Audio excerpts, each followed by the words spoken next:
تجھے حضرت ابراہیم کا واسطہ جس طرح ان کو نمرود نے آگ میں ڈالا تھا اور ٹھنڈی ہو گئی تھی، اور بالکل اسی طرح ہم تجھے واسطہ دیتے ہیں اس اللہ کا جس کے ابراہیم پیغمبر ہیں، تو بھی ٹھنڈی ہو جا۔ ہمارا مقصد کسی کو نقصان پہنچانا نہیں، تو بھی اتنی ہی جلدی ٹھنڈی ہو جا۔ اچانک پورے کھیت کی آگ بجھ گئی، حیران ہو گئے، پورا کھیت شعلوں سے بھڑک رہا تھا۔ رحمت جوبن پہ آئی اور پریشانی ختم ہو گئی۔ ایک صاحب میرے پاس آنے لگے، ہمارے گھر کے دوسری تیسری گلی میں ان کا گھر تھا، تو ان کی بڑی ہمشیرہ تھی، بہت نیک تھی، بوڑھی ہو کے فوت ہوئی، شادی بھی نہ ہو سکی، تو وہ پڑھاتی تھی بچوں کو۔ تو میں ان کے ہاں جاتا تھا، پڑھتا نہیں تھا، جاتا تھا۔ ہمارے ایک بچہ ہوتا تھا، کبھی اس کی تختی دینے، کبھی اس کا قاعدہ دینے میں جاتا تھا۔ یہ جب بھی غسل خانے میں ہوتے تھے، اندر سے گانے کی آوازیں آ رہی ہوتی تھی۔ اللہ نے ایک نظام بدلا، بہت سالوں کے بعد تسبیح خانے کی نسبت ملی، اور تسبیح خانے کی نسبت کے بعد ہر وقت ذکر ہے۔ میں نے ایک دفعہ کہا، میں نے کہا آپ گاتے ہوئے جو ہے غسل خانے میں گاتے تھے، ایسی آنکھیں کھول کے لگے کہ مرشد واقعی آپ کو کشف ہوتا ہے۔ میں وہ کشف نہیں ہے، میں تیری ہمشیرہ کے پاس کبھی تختی دینے آتا تھا، فلانی پڑھتا تھا کہ ہاں، میں کہ تجھے گاتا ہوا میں دیکھتا تھا، اور میں کہتا تھا یا اللہ اندر تو ساری ظلمت ہوتی ہے اور یہ اندر گاتا ہے۔ کہنے لگا، رونے لگا، کہنے لگا بس وہ میں اب تک بھی گاتا تھا، لیکن جب سے تسبیح خانے کی نسبت ملی اور جب سے تسبیح خانے کی، اب تو میری زبان ہے، اور کوئی پل ایسا نہیں کہ اس کا نام نہ ہو، اس کی یاد نہ ہو، کلمہ درود نہ ہو، ذکر استغفار نہ ہو، کوئی مسنون دعا نہ ہو، کوئی وظیفہ نہ ہو، کوئی ورد نہ ہو۔ اب تو عالم یہ ہے، ہر پل آفات آ رہی ہیں، مصیبتیں آ رہی ہیں، اس لیے فرمایا جب مرغ بانگ دے تو وہ دعا پڑھو، اللہم انی اسألک من فضلک، اے اللہ اپنے فضل کا تجھ سے سوال کرتا ہوں۔ میرے آقا کا فرمان ہے جب مرغ بانگ دیتا ہے، وہ صبح ہو، دوپہر ہو یا شام ہو، یہ ہمارا زندگی کا معاملہ ہے کہ مرغ جو دوپہر کو بانگ دیتا ہے اس کو ذبح کر دو۔ ایک دو بندے نے ذبح کر دیا کہ نہیں یہ دوپہر کو بانگ آنے لائی، تو اس کی وجہ سے پھر مصیبتیں آتی تھی، اس کو ذبح کر دیا۔ میں نے اس کو جب فرمان سنایا تو پریشان ہو گیا۔ میں نے کہا آقا کا فرمان ہے میرے کملی والے کا، سرکار نے فرمایا جب کوئی عرش سے رحمت کا دروازہ کھلتا ہے، مرغ وہ دیکھتا ہے۔ رحمت جب بھی کھلتی ہے مرغ، اس لیے میں گدھے کی آواز ہو، گدھے کی آواز تو اس پہ اعوذ باللہ من الشیطان الرجیم پڑھو۔ میں وہ جس وقت عذاب کا، بلا کا، مصیبت کا دروازہ کھلتا دیکھتا ہے وہ پڑھتا ہے۔ مرغ کی بانگ میں تو اللہ کا فضل مانگو، اللہ کا فضل۔ یہ پل پل کی دعائیں، یہ پل پل مانگنا، یہ پل پل کے لمحات، یہ پل پل کی اس کے سامنے، شہنشاہ کے سامنے گریا زاری اللہ کو پسند ہے۔ پھر اللہ پاک مرغ کو دکھاتا ہے یہ رحمت کا دروازہ کھلا ہے، اور رحمت جا، یہ وہ بندہ ہر وقت میرا نام لیتا ہے، اس کے گھر پہ برس، اس کی نسلوں پہ برس۔ مولا کیا برسوں؟ رزق برس، صحت برس، عزت برس، شان و شوکت برس، وسعت برس، خیر برس، حفاظتوں کا نظام برس۔ اور عذاب کا دروازہ جب کھلتا ہے اور جو بندہ ہر وقت ذکر، دعائیں، تسبیحات، اعمال، تسبیح نہیں کرتا تو اس کے اوپر پھر عذاب، مصیبتیں برستی ہیں۔ ایک چیز اور بتا دوں، یہ بھی بہت ضروری ہے، اللہ سے وہ وقت نہ مانگیں جب ہماری زبان اتنا ذکر کرے اور ہماری آنکھیں اتنی روئے، اللہ کہے نہیں اب تیری روتی آنکھوں میں مجھے ترس نہیں آئے گا، اب تیری یہ چلتی زبان پہ میرا ترس نہیں آئے گا۔ وہ وقت اللہ سے نہ مانگے۔ کون سا وقت؟ سب سے زیادہ ذکر، تسبیحاں، تہجد، سب سے زیادہ وظیفے، قرآن تلاوتیں، جیلوں میں سب سے زیادہ، یا ہسپتالوں میں یا کچہریوں میں۔ کیوں؟ وہاں بے بسی ہوتی ہے، وہاں بے بسی ہوتی ہے۔ تو میرے آقا نے فرمایا مصیبتوں اور تکلیفوں، بلاؤں اور مصیبتوں کی موجیں آئی ہیں تو ان کا اگر مقابلہ کرنا ہے تو ایسی دعاؤں سے جن کے اندر زاری ہو۔ کیوں؟ ایک بات اور سن لیں، ہم دعائیں پڑھتے ہیں، مانگتے نہیں ہیں۔ ہم دعائیں پڑھتے ہیں، دعاؤں کا مانگنا دل کی گہرائیوں سے، اندر کے درد سے۔ وہ تیری جو بھی زبان ہے، ہندی ہے، سندھی ہے، وہ دنیا کی کوئی بھی زبان ہے، اس زبان کو رب جانے، رب کے فرشتے جانے، اور اللہ اس پہ مہریں لگاتا ہے۔ پھر دعاؤں کے ساتھ زاری کو جوڑیں، دعاؤں کے ساتھ زاری کو جوڑیں۔ ایک درویش تھے، لوگوں کو اللہ اللہ سکھاتے تھے. ایک جنگل میں جا رہے تھے سفر میں کہیں, تو ایک جگہ جو ہے رات پڑ گئی, ایک درخت کے نیچے قیام کیا. جب قیام کیا تو رات کو آنکھ کھلی تو سنا کہ دو بندے آپس میں باتیں کر رہے ہیں, آنکھیں بند ہیں, کان کھلے ہیں, یعنی نیند کھلی ہوئی ہے. جاگتے میں آواز آئی, ایک بندہ کہنے لگا اس کو ہم چھیڑیں, تنگ کریں, یعنی کسی بیماری میں, کسی دکھ میں, کسی تکلیف میں, کسی مشکل میں, کسی پریشانی میں, کسی ناکامی میں, کسی الجھن میں اس کو مبتلا کریں, اس کو مبتلا کریں. دوسرا کہنے لگا چھوڑ, تجھے اس نے کیا کہا ہے, تو اس کو کیوں تنگ کرتا ہے؟ نہ میں اس کو تنگ کروں گا. ایسے خام جاتے جاتے کسی کو انگلی لگا دی, کسی کے آگے پاؤں کر دیا, پاؤں کے بل گر گیا. کوئی کیا کر رہا ہے؟ بعض لوگوں کا مزاج ہوتا ہے, یہ لوگوں کے مزاج میں کمی ہے, شیاطین کا مزاج ہی یہی ہے. اس لیے جو اس مزاج کا بندہ اس کو شیطان کہتے ہیں. ہاں عمومی معاشرے میں نا وہ بڑا شیطان آدمی, اس کا کام لوگوں کو تکلیف دینا ہے. تو اس نے کہا اس کو تکلیف نہ دے. اچھا یہ اب سن رہا ہے, یہ سن رہا ہے. اس نے کیا کیا, دل ہی دل میں شہد اللہ انہ لا الہ الا, یہ قرآن پاک کی 2 آیتیں بغیر حساب تک انمول خزانے میں, قرآن پاک کی آیت ہے. یہ اس نے دل ہی دل میں پڑھ لی, بس ایک دفعہ پڑھ لی دل ہی دل میں. جب دل ہی دل میں اس نے پڑھ لی, دل ہی دل میں, جب دل ہی دل میں اس نے پڑھ لی.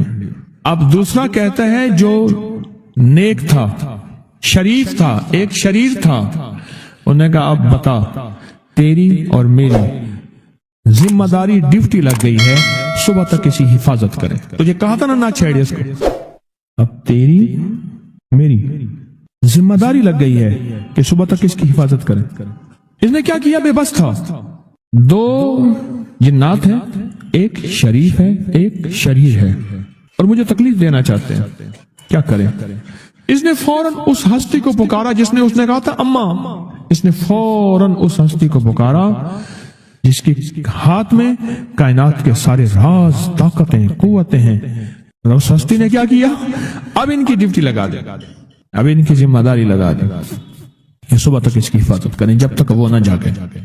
پہلے دن سے ہمارے ساتھ دشمنی کا فیصلہ ہے, پہلے دن سے ہمارے ساتھ دشمنی کا فیصلہ ہے, پہلے دن سے, اور وہ فیصلہ ہو کے رہا ہے, اور اس کی وجہ سے ہم تکلیفوں, پریشانیوں, نقصانوں اور مسائل میں چلے آ رہے ہیں. اب اس کا تحفظ کیا ہے, اس کی حفاظت کیا ہے, کیا کریں؟ ایک خود لڑیں, ہواؤں سے لڑنا. ہمارے یہاں ایک مائی تھی, اس کا بیٹا تھا, کہنے لگا میرا پتر ہر وقت ہوائی نہ لڑ دے, ہر بندے سے لڑتا ہے, ہواؤں سے بھی لڑتا ہے سارا دن. تو ہوا سے کون لڑے گا؟ ہم خود کہتے ہیں ہوائی چیزیں, جنات کا نام ہم نے ہوائی چیزیں بھی رکھا ہوا ہے. یہ ایسی چیزیں جو ہوا کے جھونکے کی طرح نظر نہیں آتی. ہمارے معاشرے میں جنات کو ہوائی چیزیں بھی, اوپر کی چیزیں بھی کہا جاتا ہے, ہوائی چیزیں بھی کہا جاتا ہے. ہوا سے کون لڑ سکتا ہے؟ بے بس ہیں ہم بے بس ہیں, ہم نہیں لڑ سکتے. ایسی طاقت کو لے آئیں, ایسی طاقت کو لے آئیں جو لڑ سکتی ہے, اور وہ اللہ ہے, اور اس کی طاقت ہے, اور اس کی قوت ہے, اور اس کا 100% جمال ہے, جلال ہے, عزت ہے, عظمت ہے, وقار ہے, شان و شوکت ہے. وہ طاقت ہے جو لڑ سکتی ہے, کوئی نہیں لڑ سکتا. یاد رکھنا, جنات شیاطین سے کوئی نہیں لڑ سکتا. میری بھی زندگی گزری ہے روحانیت کی دنیا میں طالب علم کی حیثیت سے. کوئی جن تابع وغیرہ نہیں ہے, لیکن ان سے لڑ کوئی نہیں سکتا. ان سے اگر اللہ کی مدد ساتھ نہیں ہے, اور اللہ کے نام کی طاقت اور ڈھال ساتھ نہیں ہے, ان سے کوئی نہیں لڑ سکتا. اور نہ لڑنے کی کوشش کرنا. اللہ کی مدد, یہ آیت الکرسی کیا ہے؟ یہ ساری اللہ کی مدد ہے, اللہ کی منت اور خوشامد ہے. ترجمہ اٹھا کے دیکھ, یہ آیت الکرسی ساری میری اللہ کی منت اور خوشامد ہے. اللہ لا الہ الا هو الحی القیوم, مولا تیرے علاوہ ہے ہی کوئی نہیں. لا الہ الا الحی, تو ہمیشہ زندہ ہے, موت نہیں. القیوم, سب مٹ جائیں گے تو قائم ہے. لا تاخذہ سنہ, اے مولا تو وہ ہستی ہے جسے نہ نیند آئے نہ اونگ آئے. ولا نوم, لہو ما فی السماوات و ما فی الارض, ساری کائنات, ساری زمینیں, سارے آسمان مولا تیرے ہی ہیں, حکومت تیرے پاس ہے. من ذا الذی یشفع عندہ الا بإذنہ، کون ہے جو سفارش کرے؟ تیرا امر ہوگا تو سفارش ہوگی. تیری حکومت طاقت کے سامنے کوئی بندہ نہ ہل سکے، ناک اٹھا سکے. یعلم ما بین ایدیہم وما خلفہم، تو ہمارا پچھلا ڈیٹا بھی جانتا ہے، تو ہمارا اگلا ڈیٹا بھی جانتا ہے. ہماری پچھلی کیمرے کی ساری ریکارڈنگ تیرے پاس ہے، ہماری اندھیرے اجالے تیرے پاس ہیں، ہماری صبح شامیں تیرے پاس ہیں، ہمارے دل کے تصورات تیرے پاس ہیں، دل کی سوچیں اور خیالات تیرے پاس ہیں. ولا یحیطون بشیء، اور تیری طاقت ہر کسی پہ غالب ہے، احاطہ کیا ہوا ہے. الا بما من علم، الا بس تیرے علم میں ہے. وسع کرسی، تیری کرسی بڑی وسیع ہے، تیرا اقتدار بڑا وسیع ہے، تیری حکومت بڑی وسیع ہے. تیری پاس کئی سکندر آئے اور گئے، کئی سکندر آئے اور گئے. میں خوارزم میں گیا، وہاں بخارا سے آگے بہت آگے وہاں کا سفر تھا جہاز کا، بہت آگے، وہاں کئی میلوں میل. وہاں ایک شہر تھا، اس کا نام تھا نوراتا. شیخ ابو الحسن نوری رحمت اللہ علیہ، ہمارے بڑوں کی کتابوں میں ان کے تذکرے آتے ہیں. ان کا وہاں مزار تھا اور لوگ ان کے ہاں آ کے 9 راتیں گزارتے تھے اور وہ اللہ اللہ سکھاتے تھے. یہ بڑوں کے ہوتے تھے. جیسے سال کے بعد، یہ بھی آج راز بتا دوں، سال کے بعد بزرگ ہر کونے، ہر کریے، ہر گوشے میں نکل جاتے تھے، لوگوں کو اللہ اللہ سکھاتے تھے. ایک جگہ مخصوص ہوتی تھی، مرشد کا آستانہ. سال کے بعد وہیں جمع ہوتے تھے اور ایک دوسرے سے ملتے تھے، میل جول ہوتا تھا. اس میل جول کا نام ہے میلہ. ملنا، میل جول. اب وہ میلہ بنتے بنتے کہاں نکل گئی. میلے کا نام آتے ہی فوراً سرکس آتی ہے. حالانکہ میلہ کیا تھا؟ ملتے تھے، فلاں علاقے کے حالات کیا ہیں، فلاں گاؤں کے، فلاں قریے کے، فلاں شہر کے کیا حالات ہیں، وہاں لوگوں کی دینی حالت، ایمانی حالت کیا ہے، وہاں کیا باطل کفر ہے، وہاں کیا نظام ہے، کیا. ایک دوسرے سے ملتے، حالات بتاتے تھے. پھر چند دن ساتھ رہتے تھے، ایک دوسرے سے حالات لے کے پھر لوگوں کو اللہ اللہ سکھانے نکل جاتے تھے. پھر سال کے بعد اکٹھے ہوتے تھے. اس کا نام تھا میلہ، اس کا نام تھا میلہ. اور اس کا نام کیا تھا؟ پہلے کیا بتایا میں نے؟ نوراتا. نوراتے کسی درویش کے پاس آتے تھے، اللہ کا نام بھی سکھاتے تھے، دم بھی کرتے تھے، دعا بھی کرتے تھے، اس کو اللہ اللہ بھی کراتے تھے. بھلا چنگا، صحت مند، تندرست، مسائل کو حل پا کے چلا جاتا تھا. یہ تھا نوراتا. شیخ ابو الحسن نوری رحمت اللہ علیہ یہ 9 راتوں میں لوگ آتے تھے. میں کہنا یہ چاہ رہا تھا، ان کے مزار کے اوپر ایک بہت بڑا قلعہ تھا، انگریز اس کے اوپر سارے چڑھ رہے تھے. اونچا قلعہ تھا. میں نے اگلا سفر کرنا تھا، میں قلعے پہ نہ گیا. میں نے کہا کس کا ہے؟ اس نے کہا سکندر اعظم کا قلعہ ہے. آج سے کئی ہزار سال پہلے اس نے یہ قلعے بنائے تھے. یہ اس کی کرسیاں تھیں. ایک میرے رب کی کرسی ہے، وسیع کرسی، وسیع کرسی. سکندر کے قلعے ہیں. سکندر کہاں آیا؟ نہ گورے سکندر نہ رہی قبر دارا، نہ گورے سکندر نہ رہی قبر دارا. مٹے نامیوں کے نشاں کیسے کیسے، زمین کھا گئی آسماں کیسے کیسے. نہ گل ہیں نہ گنچے نہ بوٹے نہ پتے، ہوئے باغ نظرے خزاں کیسے کیسے. ہر ایک دل پہ ہے داغ ناکامیوں کے، نشاں دے گیا بے نشاں کیسے کیسے. اس کی کرسی ہے. کہتے میں نے آیت الکرسی پڑھی ہے. آیت الکرسی پڑھی تھی، میں دیکھو میری کیا مدد ہوئی. آیت الکرسی پڑھی تھی، دیکھو میری کیا حفاظت ہوئی. بس آیت الکرسی پڑھنی تھی، وہ چیز یوں چلی گئی. آپ اپنا واقعہ سناتے. وہ آیت الکرسی بنیادی طور پہ میرے رب کی ساری منت اور خوشامد ہے. وَهُوَ الْعَلِيُّ الْعَظِيمُ.